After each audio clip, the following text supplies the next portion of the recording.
This is the good one. Well, I hope. Has the stand, everything. Wheels are good. The wheels on the other one were not all that great, but it's fairly complete.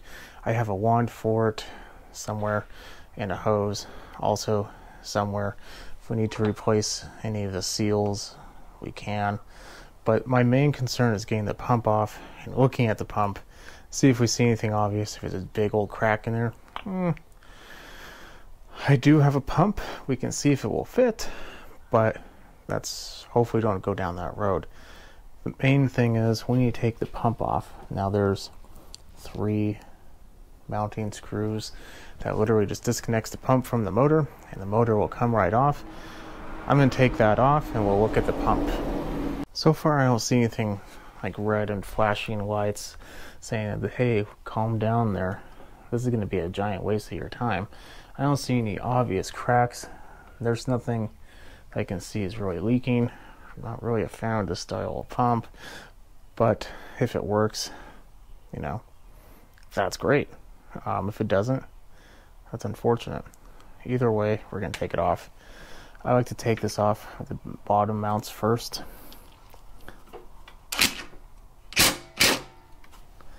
More likely than not, we'll have to hold the nut down. And we did. I don't think these are locking. Oh, they are. Even then, those are mainly just for assisting you in putting them back on. And of course they lock once they're on. But for my purposes right now, it's not helping me now, is it?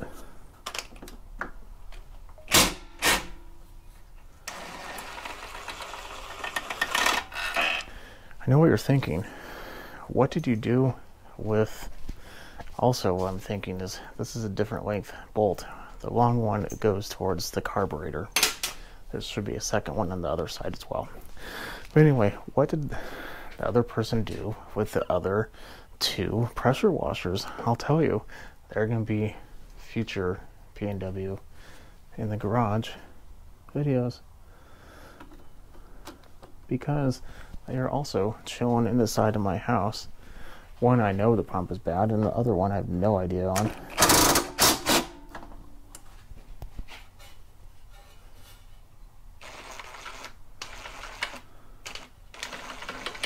Now, with the bolt still in and the pump still kind of connected, the engine's being held there ever so delicately, and any moment it can fall. So let's try to catch it before that moment comes.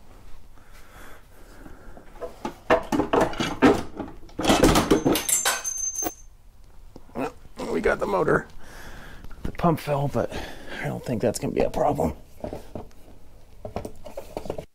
Like I said, this is a junk motor. Let's see, look at the pump. Yeah, so far I don't see anything wrong with it. I've rebuilt this style of pump 2 or 3 times. I don't recommend doing it. In fact, I don't do it anymore, but I have. In fact, one of them, it's about 2 houses away from me.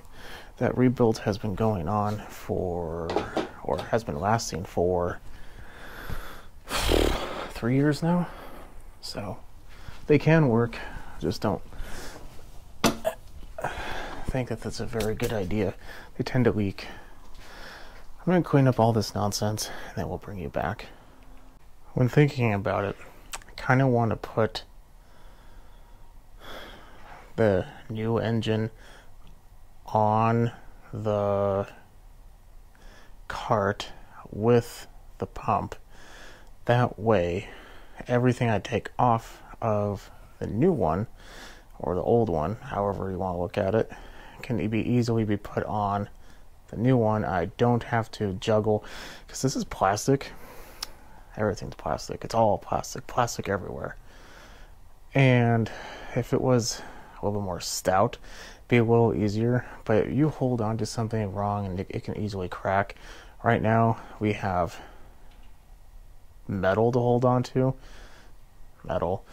And it's not going to be as heavy. Granted, it's a car, but it's a couple plastic pieces and whatnot, so it's not going to be that much of a weight savings. However, any weight savings when trying to put a motor and a pressure washer pump together is going to be greatly appreciated. I looked at the shaft. They're the same, just as I imagined, because of the same part number or model number. So I'm going to do that. I have different videos on how to do that, so if you haven't seen that, definitely check those out. But next time you see that, you'll see the new engine on the pump and the new engine on the pump, and then we'll start disassembling the old one.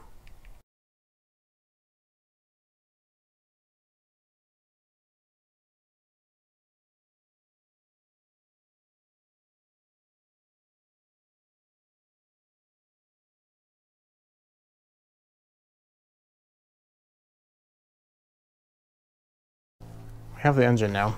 Now what do we need?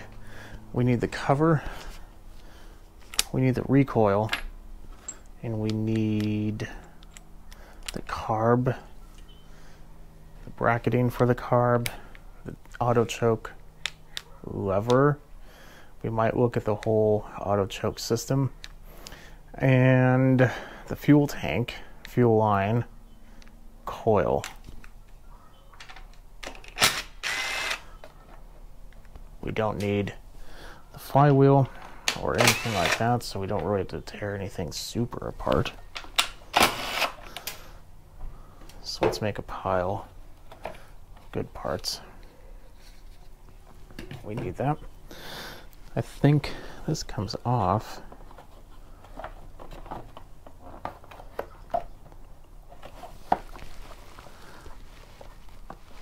It's a little clip in there.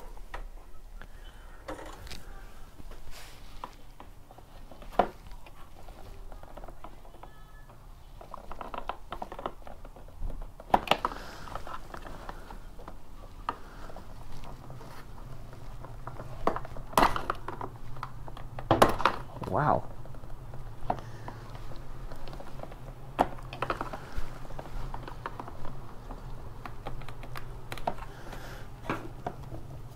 Come on.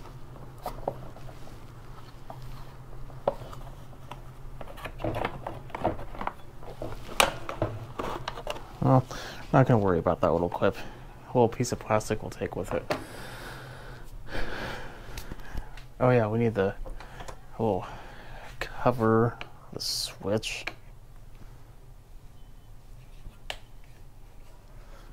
air filter housing, air filter. Well, maybe not the air filter. I probably have one.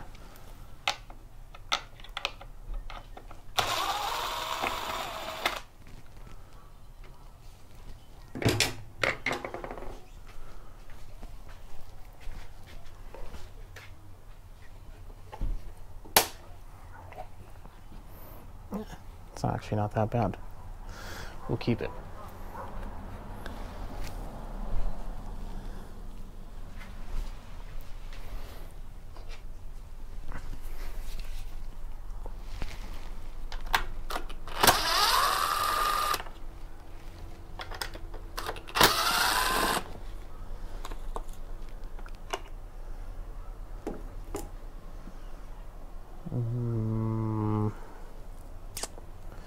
We are going to just disconnect.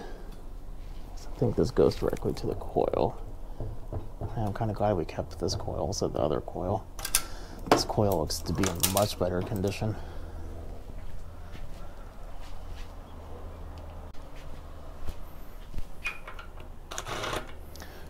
Okay. Was that like the only standard piece on here?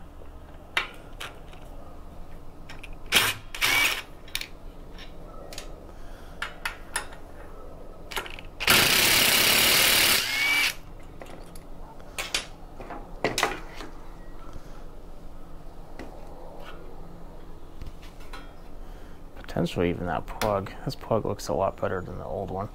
I have a new one, but you know, why open a package if I don't need to? When I just use one on here, and if it runs, replace it later. You know what I mean? Let's see. Is this a 7/16? It does appear so. Okay. So try to trick you, because I know people are probably going to be replacing the carburetor, or at least working on it. They don't really want to instantly show, you know, Chinese craftsmanship. So they just put 7/16 in strategic locations. Those tricky brakes and strapping engineers, I tell you. Or it could be the fact that this bolt is different and someone else put it on. The person that put this on before does have a tendency of being a little funkery, or having a little funkery happening. If I remember correctly, the problem for this actually might have been that there's two different sizes. Yep, it's two different sizes. At least I think. Is this a 12? Nope. Okay, it is a T30.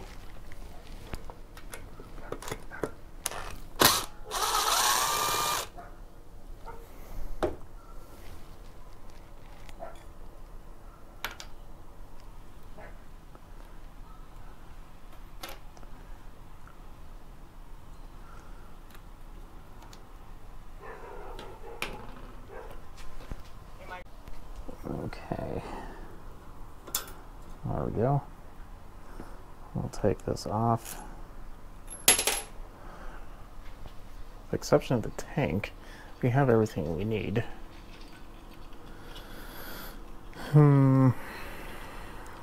This could be a little cleaner. Let's clean the carb real quick.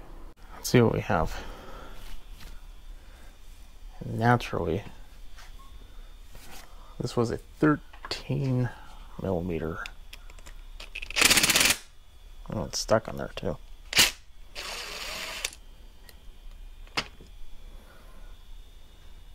Looks pretty clean. Probably still would have ran.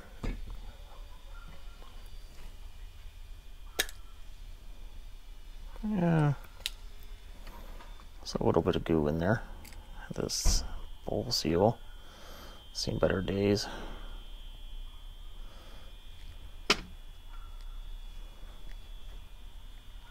Oh, that seems fine though.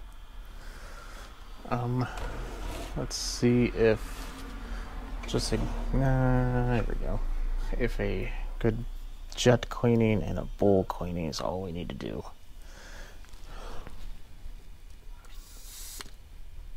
Yeah, it seals good. Okay. So, what I'm gonna do, and clean this out, all the gooeys. Probably take a wire wheel and clean that off too.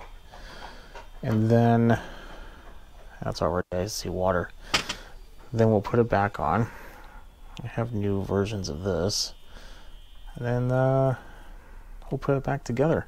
Probably not going to show that because it's not really cleaning anything. I'm just going to blow through here with the compressed air. Put it back together, dry it off, clean it up.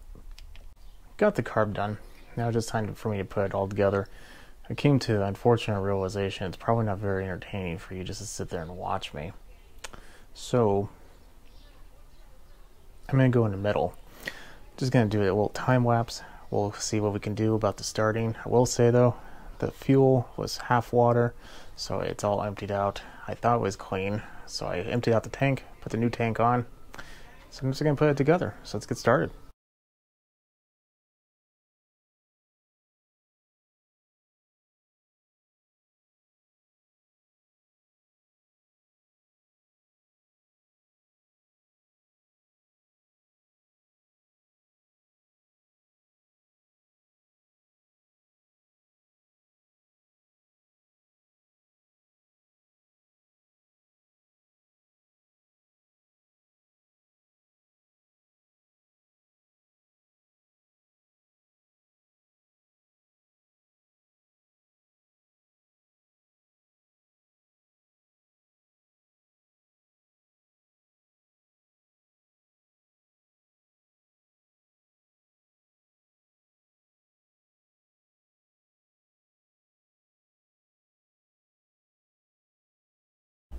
everything should be good to go. We have our mystery engine installed. Our carb is dry. I put fuel on there. This came off the machine. Which one that come off? This came off of the bad motor. Just kept the other one. And new fuel. Oil seems okay. Maybe a little water in there, but I would rather let it run a little bit, chase it out with new oil later, kind of get it agitated, you know. What you didn't see is I put a new plug in. I'm gonna let it run for like 5-10 seconds, maybe less, and go from there. One thing I did realize after doing this is the mounting bolts for the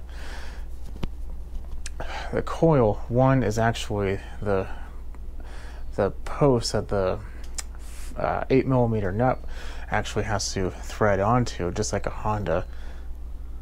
There are two different sizes, so you have to be careful of that. Other than that, we are on. We have fuel, oil, plug, everything should be set. Let's check out our mystery engine.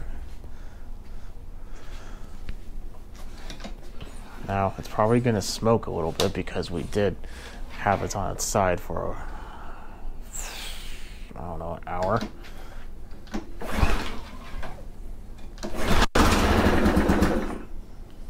No. The new choke lever is on, so that's good. Let's try this again.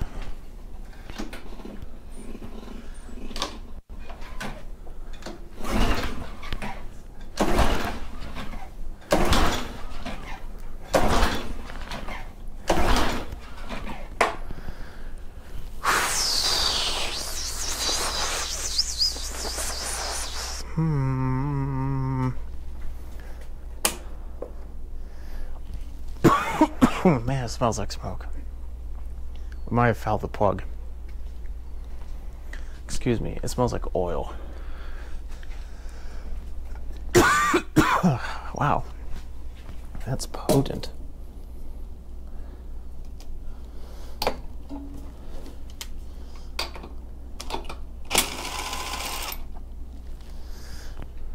Yep, that's what happened there. Fouled it. It's definitely a little oily. Let's wipe this off. I'm gonna give it a couple pulls, a lot of pulls with the out. See if that helps our condition.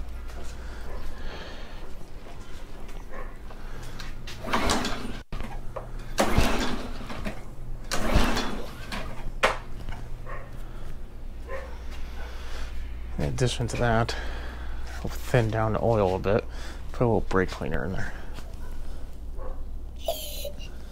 Help start, and maybe water down the oil.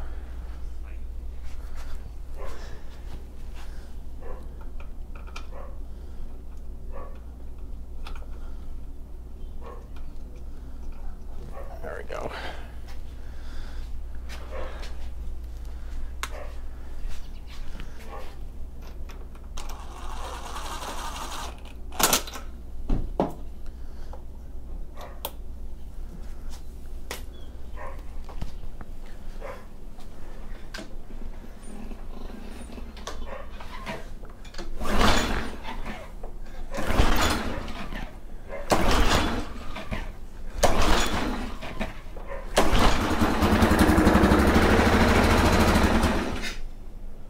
So close.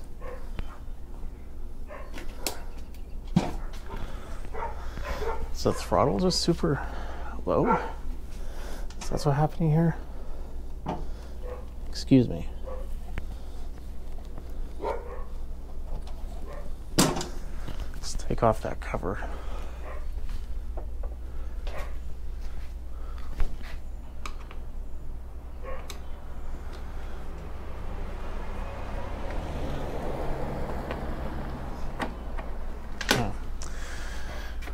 Yes, of course there's two. I'll put it back on later.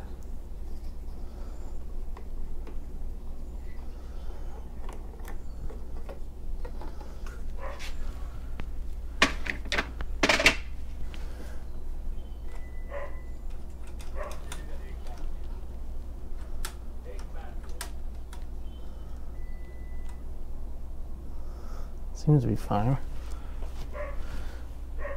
However,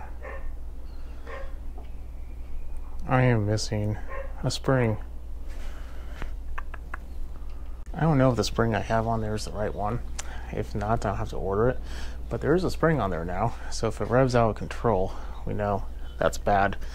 So I need to be prepared. Let's try this again.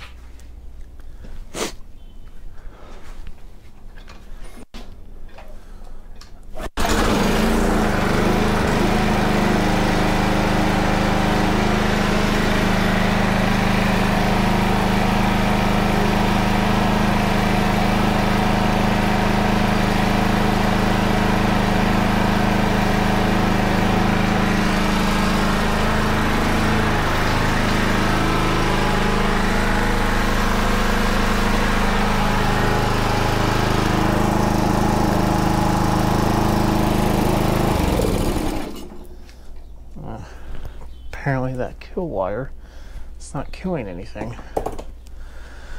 So that's no good.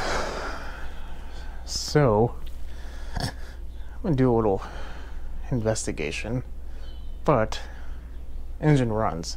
That's what I'm looking forward to. I put the cable back on though, right? Yeah, it's on there. Maybe the switches is messed up.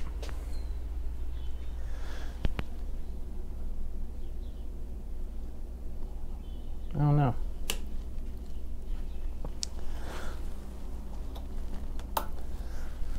But it's cold outside. Tomorrow's supposed to be better. I'm gonna wait until tomorrow. Okay, so I realized that the kill wire, for whatever reason, when I touched it, just wasn't connecting. It must have been completely isolated behind the screw. They have it behind the, on this one, they had it behind the carb. I put it in front of the carb. I don't really like the idea it's on the carb, but I don't know. Either way, I also adjusted the RPM. Let's see what happens.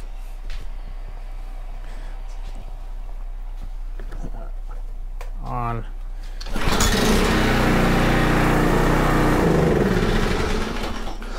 Starts and runs like a champ. 3,600 RPM on the dot. Now, that's going to be probably a little bit different under load. That's fine. But I can't, like I said, I can't test it today because it's too cold. So we'll have to do that tomorrow. But at least we have everything done and ready. It's the next day. I've done a few things. Try to see what was going on here. And so I got the kill situation figured out. Got all that taken care of. I think I mentioned that before. I connected a hose. I let the hose drain a little bit. That's why you see all that water there. Found the hose, cleaned it out with that water. New tip on it, new everything. So it should be ready to go. Other than that, RPM is a steady 3,600. And we're going to test the pump. So far, just know it moves water. It's not leaking. The water's on right now. There's nothing happening, so that's a good sign. Nothing to do except to try.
like it.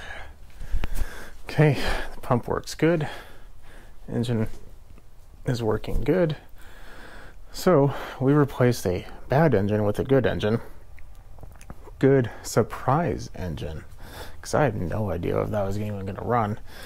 It took a little effort because we had to figure out the spring situation, but after we got that situated, put it all together, took the good parts from both, put it all together, we should be set.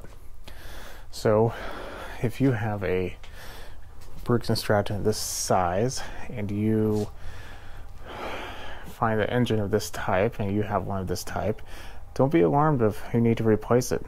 You'd be surprised how often you could find a pressure washer or just a bad pump. Obviously, if yours just has a bad motor and you find with a bad pump, you could just swap it over. But if you don't want to do that, or if you find pieces and they're parting it out, this is definitely going to be a good alternative. You're going to want to test it like we did, so you don't go through all that additional work for no real reason. So keep that in mind. But other than that, should be set to go. If you like what you see, keep watching, subscribe, follow me on Small Engine 101 on Instagram. If you have any questions, definitely leave a comment below. Put a thumbs up, that helps me a lot. And yeah, I guess I'll see you in the next video.